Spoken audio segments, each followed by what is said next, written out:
work done in an isothermal process. Work done in an isothermal process या adiabatic process. तो graph is same, graph is same. तो isothermal process का जो graph होता है वो होता है बेटा, the graph is like this. in a PV graph तो ग्राफ होता है ऐसा. ठीक है. अब अगर यहां पर आप देखोगे 2, 3, 4, 5 and 6. सिमिलर यहां पर 1, 2, 3, 4, 5 and 6. तो यहां पर अगर हमें निकालना है work done, this is process from A to B, from A to B. तो यहां पर अगर हम देखेंगे तो इसका जो है यहां पर आपको अगर आप हमें दो टाइप फार्मूला भी हमने देखा था, -P external delta V and the next formula is W work done equals to area under curve, area under curve. तो यहां पर अगर आप देखोगे तो कोई डेफिनेट शेप का फिगर नहीं बन रहा है, जैसे ट्रेपेजियम, जैसे रेक्टेंगल, जैसे स्क्वायर. तो हम एरिया अंडर कर्व निकालते हैं. अगर स्क्वायर बनता तो साइड स्क्वायर, अगर रेक्टेंगल बनता तो लेंथ इनटू ब्रेड्थ, ट्रेपेजियम बनता half of sum of parallel sides into height. ठीक है. लेकिन यहां पर कोई परफेक्ट या डेफिनेट शेप का नहीं बन रहा है. तो इस टाइप के कर्व का अगर हमें वर्क डन निकालना है, इस टाइप के कर्व का अगर हमें वर्क डन निकालना है तो हम क्या करेंगे, तो हम एक छोटी सी स्ट्रिप ले लेंगे, यहां से छोटा सा एरिया ले लेंगे, इतना सा एरिया.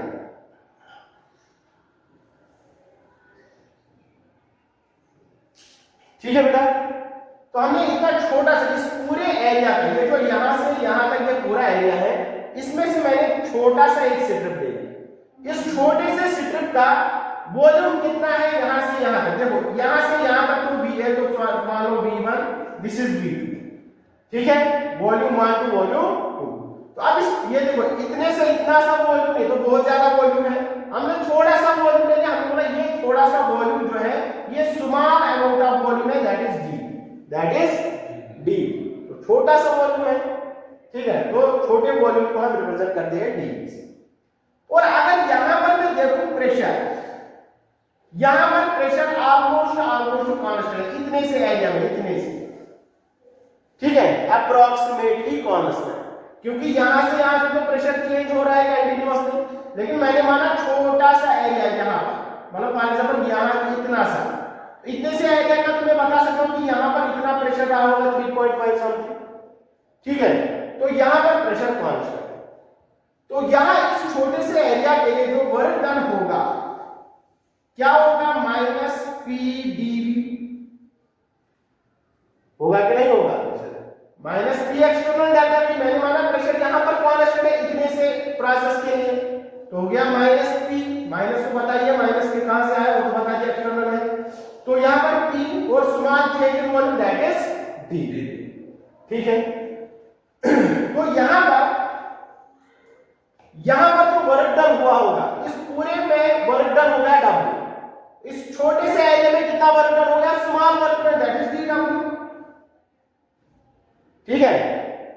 इस पूरे एरिया में टोटल वर्क डन W था, जो हम नहीं इस फार्मूला से नहीं निकाल सकते. तो हमने माना हम छोटे से एरिया का वर्क डन निकालेंगे इस छोटी सी स्ट्रिप का, तो उस छोटी सी स्ट्रिप का जो वर्क डन होगा वो होगा dW. क्या होगा, dW. अब हम इसको इंटीग्रेट करेंगे, क्या करेंगे, इंटीग्रेट. तो इंटीग्रेट करेंगे 0 से W, मतलब यहां पर छोटा सा काम था, मतलब कुछ भी नहीं, इस छोटे से एरिया में कुछ भी नहीं काम था, 0 काम था. तो टोटल में कितना काम है, W. तो 0 से W तक हमने इसको इंटीग्रेट किया, क्योंकि हमें चाहिए 0 से W वर्क डन, हमें चाहिए कुछ भी नहीं से पूरा वर्क डन हमें चाहिए. इक्वल्स टू -P कहां से कहां तक, V1 से V2 तक, यानी कि 0 पर वर्क, यहां पर जब वॉल्यूम 0 था, ठीक है, या वर्क डन जब 0 था तो वर्क डन उस टाइम वॉल्यूम क्या था, उस टाइम वॉल्यूम था V1। यहां पर वर्क डन हम क्या लिखते हैं, अगर हमें वर्क डन निकालना होगा इसका तो हम बोलते हैं एरिया अंडर कर्व 0, ठीक है। तो वर्क डन 0, तो 0 पर वॉल्यूम क्या है V1। सिमिलर यहां पर, अब मैं यहां पर ये dV हटा रहा हूं, तो यहां पर लिख रहा हूं dV। तो अब यहां पर जब पूरा वर्क डन हो जाएगा तो पूरा वर्क डन वहां पर वॉल्यूम क्या होगा V2, होगा V2। जब 0 वर्क डन था तो वॉल्यूम था V1, जब पूरा वर्क डन पहुंचेगा तो वॉल्यूम पहुंचेगा V2, ठीक है। तो ये होगा -P dV। तो इसके बाद आप इसको इंटीग्रेशन करनी है, तो इंटीग्रेशन क्या होगा इसका, नाउ इंटीग्रेट। तो इंटीग्रेट क्या होगा, which implies integration of dw हो गया w, फिर हो गया limits from 0 to w equals to, अब यहां पर p का क्या करेंगे, p का, क्योंकि p यहां पर देखो p विद रेस्पेक्ट, जब हम इंटीग्रेशन करते हैं तो अगर x dx है, क्या है x dx, मतलब integral x with respect to x, तो ये इंटीग्रेशन होगा, ठीक है। तो फिर हम लिखते हैं x, अगर integration of x raise power n dx होगा तो हम लिखते हैं x raise to power n plus 1 upon n plus 1, ठीक है। ये होता है integration of x raise power n dx। यहां पर integration of x raise power 1 dx है, तो ये हो गया x raise to power 1 plus 1 upon 1 plus 1 हो गया x स्क्वायर बाय 2, ठीक है। लेकिन यहां पर जो है, यहां पर integration of p with respect to v, तो ये पॉसिबल नहीं है। तो ये p जो है ये भी हमें किस वेरिएबल में लाना पड़ेगा, v के वेरिएबल। तो पहले मैं यहां पर लिख रहा हूं, मैं बताऊंगा v1 से v2 p dv। अब आप लोगों को पता है, now you know that you are well aware about one gases equation PV equals to nRT, PV equals to nRT, पढ़ा है ना। तो क्या मैं यहां पर लिख सकता हूं P equals to nRT upon V, लिख सकते हैं ना, P equals to nRT, V को यहां पर डिवाइड किया। तो अब यहां पर ये फार्मूला यूज करेंगे, P के बजाय हम यहां पर लिखेंगे nRT by V। तो अब यहां पर थोड़ा सा मैं इसको ऊपर करता हूं, अब देखो यहां पर, तो which implies integration from 0 upper limit minus lower limit होता है, तो w माइनस 0 हो गया w इक्वल्स टू, यहां पर माइनस इंटीग्रेशन ऑफ p के बदले nRT upon v d, nRT upon v into d। n जो है वो होता है नंबर ऑफ मोल्स, वो तो कांस्टेंट होंगे, r gas constant, t temperature है। तो हमने क्या बोला पहले, ये आइसोथर्मल प्रोसेस है, आइसोथर्मल प्रोसेस माने टेंपरेचर कांस्टेंट, तो ये तीनों कांस्टेंट है, तो ये बाहर चले जाएंगे, तो इक्वल्स टू माइनस nRT बाहर आ जाएगा, इंटीग्रेशन ऑफ v1 से लेकर v2 तक, इंटीग्रेशन ऑफ 1/v dv, तो ये हो गया v1 से लेकर v2। अब आगे दोनों वेरिएबल v में, तो अब हमें बोल रहा है कि इंटीग्रेशन ऑफ 1/v कर लो विद रेस्पेक्ट टू v, तो अब ये possible, integration of p with respect to v नहीं हो सकता, integration of y with respect to y हो सकता है, integration of x with respect to x हो सकता है, ठीक है। तो integration of 1/v with respect to v ये पॉसिबल है। यहां पर अगर हम बोलते हैं इंटीग्रेशन ऑफ p dv तो उसका पॉसिबल नहीं था। तो यहां पर वेरिएबल भी वही होना चाहिए, विद रेस्पेक्ट टू इंटीग्रेशन भी वही होनी चाहिए। तो अब इसके बाद बेटा, अब इसके बाद अब देखो यहां w equals to minus nRT, integration of 1/v होता है ln, integration of 1/x dx equals to ln x, ठीक है। 10th क्लास में पढ़ाते हैं बच्चों को, integration of 1/x dx equals to ln x, log natural x, ठीक है। तो यहां पर इंटीग्रेशन ऑफ 1/v dv क्या होगा, minus nRT, integration of 1/v dv हो गया ln v, this is log natural, ठीक है। अपर लिमिट और लोअर लिमिट यहां पर रखना पड़ेगा, ठीक है। फिर हो गया w equals to minus nRT, ठीक है, तो upper limit minus lower limit तो हो गया ln v2 minus ln v1, ln v2 minus ln v1।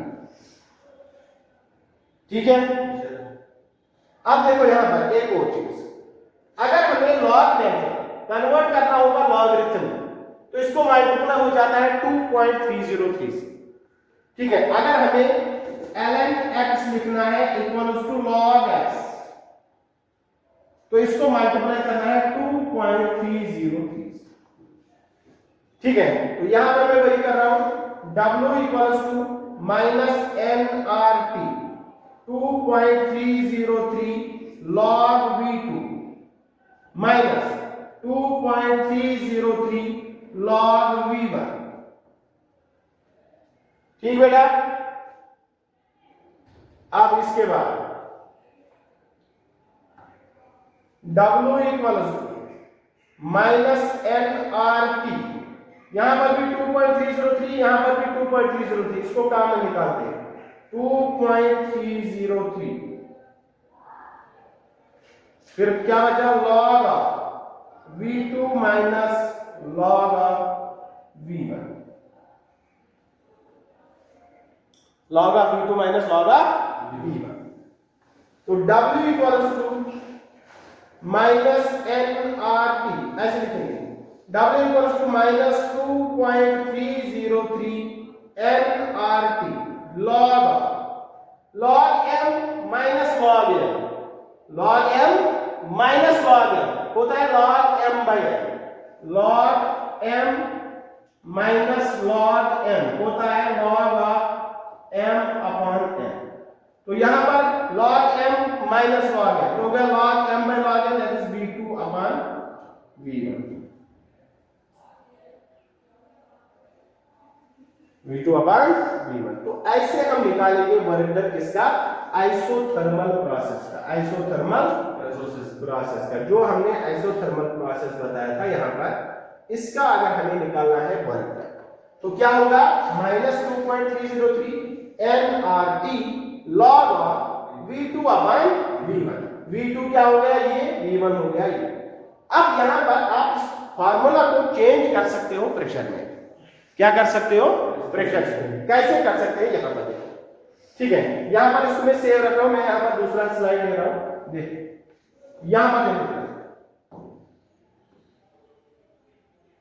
इस फार्मूला को आप प्रेशर में भी कन्वर्ट कर सकते हैं, W equals to minus nRT minus 2.303 nRT log v2 upon v1।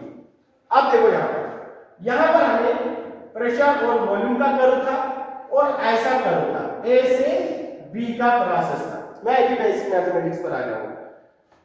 ए से बी करता, ए पर जो प्रेशर था वो मान लो P1 और यहां पर जो वॉल्यूम था वो मान लो V1, तो ए के ऊपर जो प्रेशर था वो P1 और वॉल्यूम क्या था बेटा V1।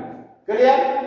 सिमिलर यहां पर आ जाओ B पर, तो B पर जो प्रेशर था वो मान लो P2 और वॉल्यूम यहां पर क्या था V2, तो B पर volume pressure P2 volume V2। तो प्रोसेस हमारा क्या है आइसोथर्मल, तो यहां पर टेंपरेचर क्या होगा T1, यहां पर टेंपरेचर T1, ठीक है, और यहां पर टेंपरेचर क्या होगा T2, चलो T2 मानते हैं, लेकिन T1 और T2 तो सेम है क्योंकि आइसोथर्मल प्रोसेस है, जो यहां पर प्रेशर होगा वही यहां पर होगा।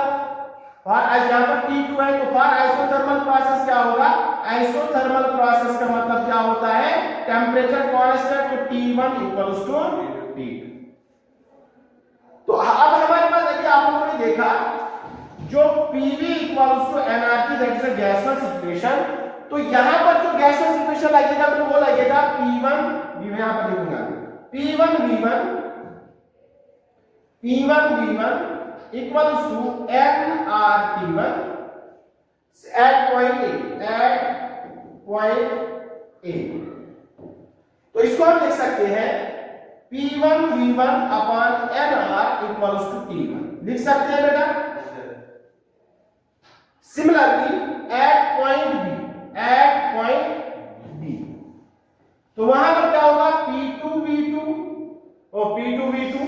Equals to nRT2।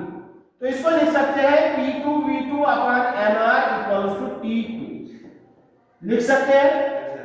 चलो अब हमारे पास ये आइसोथर्मल प्रोसेस है T1 इक्वल्स टू T2, तो फ्रॉम इसको इक्वेशन फर्स्ट मान लो, इसको इक्वेशन सेकंड मान लो। From equation first and second T1 equals to T2, T1 equals to T2, तो इसका मतलब from equation first and second, from first and second P1V1 divided by nR equals to P2V2 divided by nR। ठीक है, क्योंकि T1 T2 के बराबर है तो ये दोनों आपस में बराबर हैं, तो nR कैंसल, तो which implies, तो यहां पर क्या होगा बेटा, which implies P1V1 equals to P2V2, तो यहां पर लिख सकता हूं मैं P1 upon P2, P1 upon P2 यहां पर equals to V2 upon V1। ठीक है, तो अब ये फार्मूला यहां पर आप यूज लगा, तो P1 by P2 equals to V2 upon V1, तो वर्क डन क्या होगा, तो W इक्वल्स टू, तो वर्क डन क्या होगा बेटा, work done equals to -2.303 nRT log of V2 upon V1 और अगर प्रेशर में लिखना है -2.303 nRT log of V2 by V1 किसके बराबर, P1 by P2, P1 by P2। Now it depends on question, वो प्रेशर चेंज कर रहा है कि वॉल्यूम चेंज कर रहा है, जो क्वेश्चन में वो देगा उस हिसाब से हम वर्क डन निकालेंगे। इज दैट क्लियर, समझ में आ गया? चलो ठीक है, इसको सेव रख लो। नेक्स्ट देखो, some important logarithm formula, some very very important, ये आप लोगों को बहुत ही जरूरत पड़ेगी। Some important logarithm formulas and values, some important logarithm formulas and values।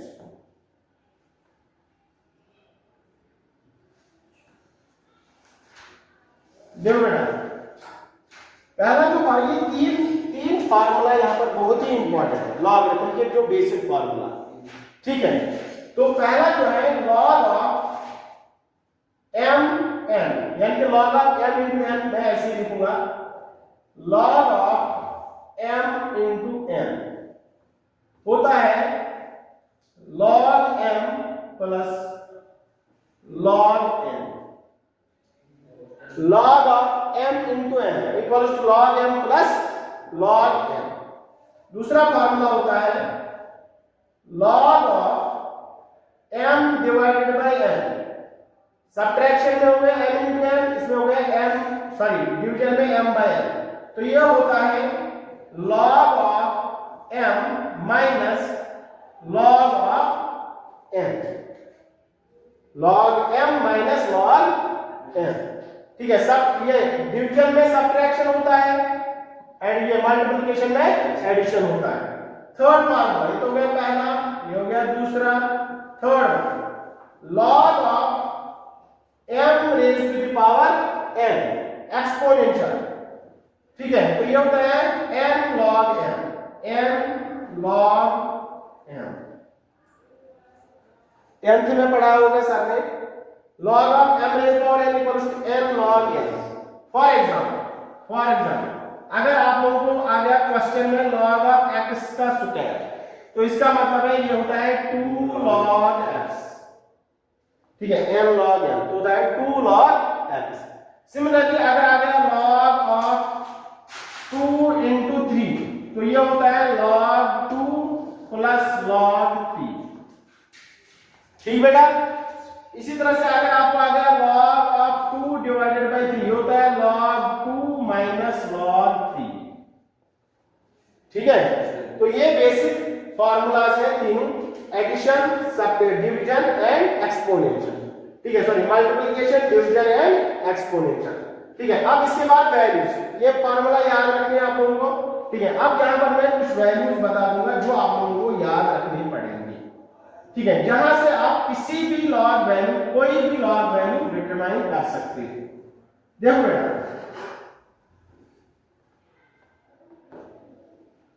I think कि आप लोगों को जो है टीचर ने बताया होगा 10th क्लास में, और जो आप लोगों के नॉन मेडिकल स्टूडेंट्स हैं उनको बताया होगा सर ने कि कैसे निकालते हैं लॉग, किसी भी लॉग का वैल्यू। ठीक है, तो अगर हमारे, आप लोगों को पहले याद क्या क्या रखना है, पहले आप लोग याद, लॉग 1 होता है 0 के बराबर, लॉग 1 0 के बराबर, लॉग 2 होता है 0.3010, लॉग 3 होता है 0.4771 एंड लॉग 10, बस बाकी और कुछ याद नहीं, लॉग 10 होता है 1।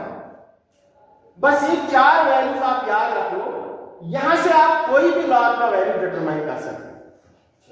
ठीक है, जो जो एग्जाम में आते हैं, लॉग 1 0, लॉग 10 1, ये तो पता ही है। अब ये दो बचे, इन दोनों का बस याद रखना है, log 2 0.3010, log 3 0.477। फॉर एग्जांपल आप देखो यहाँ पर मैं आप डिटरमाइन करूंगा। फॉर एग्जांपल आप लोगों को बोला गया कि log 5 का वैल्यू निकालो, यहाँ पहले log 3 के बाद क्या आएगा, log 4, क्या आएगा, log 4 का वैल्यू क्या होगा। अब आप लोगों को पता नहीं, आप लोगों को खाली ये दो पता है, तो इस log 4 को मैं क्या लिख सकता हूँ, log of 2 का स्क्वायर लिख सकते हैं ना।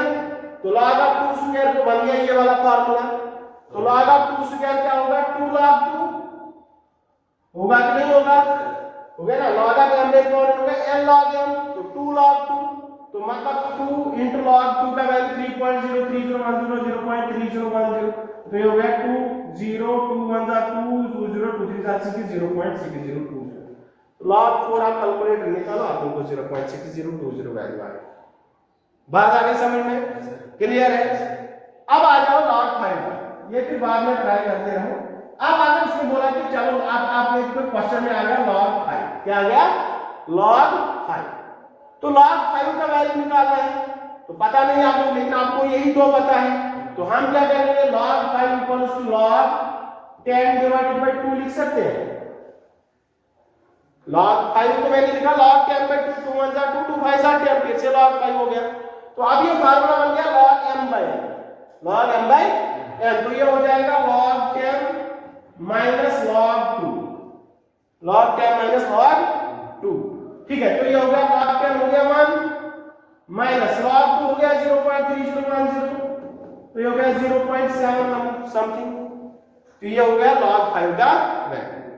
सिमिलरली अगर आप लोगों को बोला log 6 का वैल्यू, किसका बोला, log 6 का, तो फॉर एग्जांपल यहां पर बोला आप लोगों को log 6 का वैल्यू बताओ, तो log 6 का वैल्यू बताना है, तो log 6 का निकालना है, तो log 6 से करेंगे 2 into 3, तो log आप 2 into 3 लिख सकते हैं।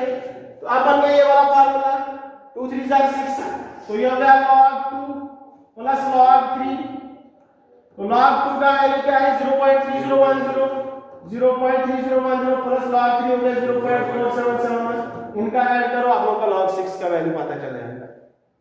चिन्ह अब प्रॉब्लम है log 7, अब प्रॉब्लम है log 7, देखो बेटा अब प्रॉब्लम है log 7, क्योंकि log 7 किसी का मल्टीपल है नहीं, ना डिवीजन कर सकते आप। 14 डिवाइडेड बाय 2 लिख लेंगे हम, तो हो गया 2 7 is 14, तो फिर से वहीं पर पहुंच गए, log 14 माइनस log 2। बात आ रही समझ में, ठीक है। तो log 7 का हमारे पास कोई ये नहीं, फिर सर हम क्या करेंगे, फिर तो वैल्यू याद रखनी पड़ेगी, मैं तो बोल रहा हूं नहीं याद रखनी है। ठीक है, क्या करना है, log 7 किसके बीच में आएगा, ये आएगा log 6 और log 8 के बीच में, log 6 के बाद आएगा log 7 के बाद आएगा log 8। ठीक है, तो इन दोनों के बीच में क्या होगा, log 7। तो log 6 का भी आप लोगों ने देखा कैसे निकाल सकते हैं, log 2 into 3 log m plus log n। log 8 का कैसे निकालोगे, log of 2 का क्यूब, 2 2 4 4 2 8, तो ये हो गया 3 log 2, तो ये हो गया log 2 प्लस log 3, तो तो यहां से इसका वैल्यू निकालो, यहां से इसका वैल्यू निकालो, डिवाइडेड बाय 2 कर दो, log 7 का वैल्यू होगा उसका इन दोनों का एवरेज, इन दोनों का एवरेज। ठीक है, फॉर एग्जांपल इसका वैल्यू, फॉर एग्जांपल यहां पर बता, इसका वैल्यू आप लोगों को आ गया, फॉर एग्जांपल इसका वैल्यू आ गया 1, इसका वैल्यू आ गया 2। ठीक है, तो log 7 का वैल्यू होगा 1.5। क्लियर? ये मैंने एग्जांपल के तौर पर बताया, इन दोनों का एवरेज ले लो। ठीक है, 1 + 2 हो गया 3 डिवाइडेड बाय 2 दैट इज 1.5। ठीक है, तो इन दोनों के बीच का वैल्यू जो बचेगा वो होगा किसका, log 7 का वैल्यू। log 8 का आपको 2 क्यूब, log 9 का 3 का स्क्वायर, ठीक है, log 10 तो पता ही है। तो इस तरह से आप log के वैल्यू निकाल सकते हो। ठीक है, तो ये था आज का टॉपिक। ठीक है, नेक्स्ट इज नेक्स्ट क्लास में हम कुछ डेरिवेशन फार्मूला करेंगे, मतलब डिफरेंशिएशन के और इंटीग्रेशन के बेसिक फार्मूला। ठीक है, तो फिर उसके बाद हम आगे चलेंगे।